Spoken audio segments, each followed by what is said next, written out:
Jodoh adalah cerminan dari diri kita. Kitanya baik, Allah akan memperindah jodoh kita. Bagaimana kemudian kita menginginkan seseorang yang terbaik? Allah akan memberikan yang terbaik ketika kita senantiasa membuat diri kita lebih baik di hadapan Allah Subhanahu wa taala. Ini Anda pernah ragu dulu, Bib. Ini kisah nyata. Sedikit lah. Jadi saya hopeless dulu. Hopeless dalam arti putus asa. Karena saya ngerasa hidup saya ini udah rusak, kacau. Nggak layak buat ngedapetin wanita solehah yang orang-orang juga impikan, orang-orang yang udah hijrah tuh impikan. Saya hopeless yang akhirnya ya gimana ya, saya ngelihat cewek hijab tuh udah jadi kayak udah nggak pantas lah saya dapetin yang begitu gitu. Yang cantik hijab solehah kayaknya udah nggak banget gitu, nggak bisa saya dapetin yang begitu. Karena ingat saya sadar diri saya orangnya buruk gitu. Tapi subhanallah, justru Allah pertemukan saya dengan seorang yang luar biasa. Teh Rini ini adalah teman SMP saya. Ketemu gede. Dan ketika ketemu gede, dia udah dihijab. Dan subhanallah, cantiknya memang luar biasa. Pada saat itu siapa mata laki-laki mana yang tidak tertarik dengan kecantikannya? Dan ketika saya berusaha mendekatinya, saya ngerasa ya Allah nggak pantas saya. Karena saya pernah begini, dia tuh kayaknya perfect banget di mata saya.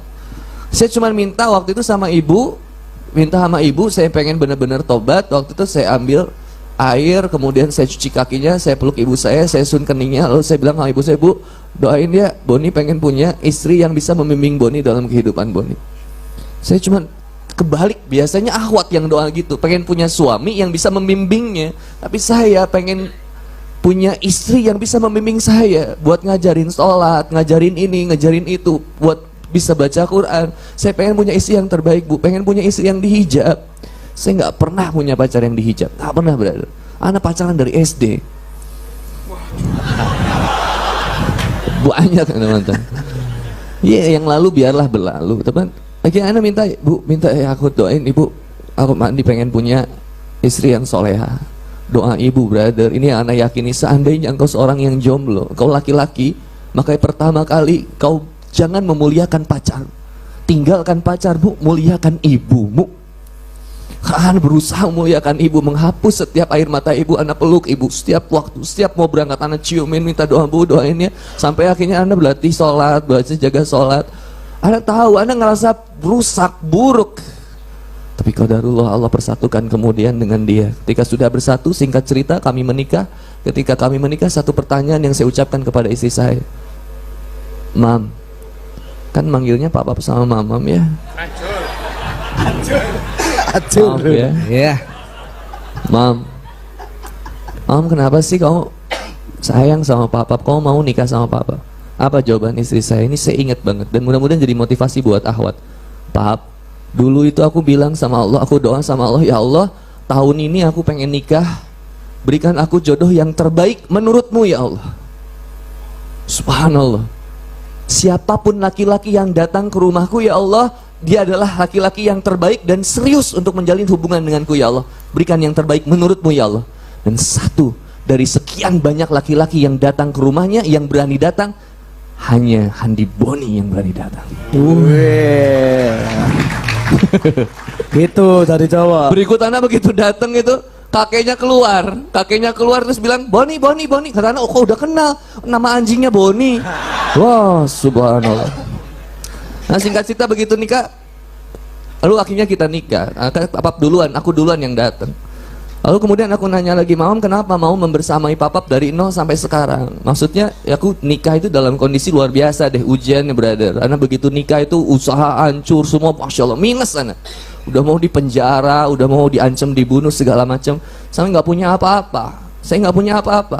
Dan rusak banget kehidupan saya, ibadahnya, wah udah. Nauzubillah deh kalau ingat itu. Saya tanya, kenapa mama mau nemenin saya? Nggak pernah terucap kata cerai. Lalu istri saya bilang, Pap, menemani kamu bisa jadi menjadi jalan surga bagiku. Aku hanya berusaha untuk sabar menghadapi kamu. Karena kesabarannya Asiyah menghadapi Fir'aun justru mendatangkan tiket surga bagi Asiyah. Maka aku hanya berusaha untuk menjadi seperti seorang Asiyah pada saat itu. Maka saya bilang, berarti saya Fir'aun gitu. Ya itulah proses. Jadi Gimana cara mendapatkan istri yang solehah? Solehkan diri kita. Gimana cara dapetin laki-laki yang soleh? Solehahkan diri kita. Yang kalau lihat cermin tuh gitu, pantasnya saya punya suami gimana ya? Jangan kemudian menilai saya pengen suami kayak Habib Anis, saya pengen punya suami kayak Kang Handi Boni. Enggak, kau bisa jadi mendapatkan laki-laki yang lebih baik dari kami. Susah Ustaz. Susah. Oh, iya. Masya Allah. Iya. Ya ini brother and sister lah gitu ya, dengan cara yang terbaik. Nah, yang berikutnya menjemput jodoh dengan cara yang terbaik.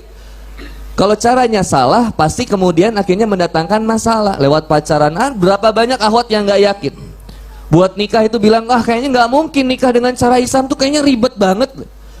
Susah kayaknya, masa cuman ketemuan sehari 2 hari bisa langsung nikah. Lah saya aja yang pacaran 7 tahun gak nikah-nikah. Karena caranya salah dan bermasalah. Maka Islam itu sudah menjadi solusi bagi kehidupan kita. Maka dengan cara yang terbaik untuk menjemput jodoh yang terbaik insya Allah. Mungkin itu dulu dari Kang Boni.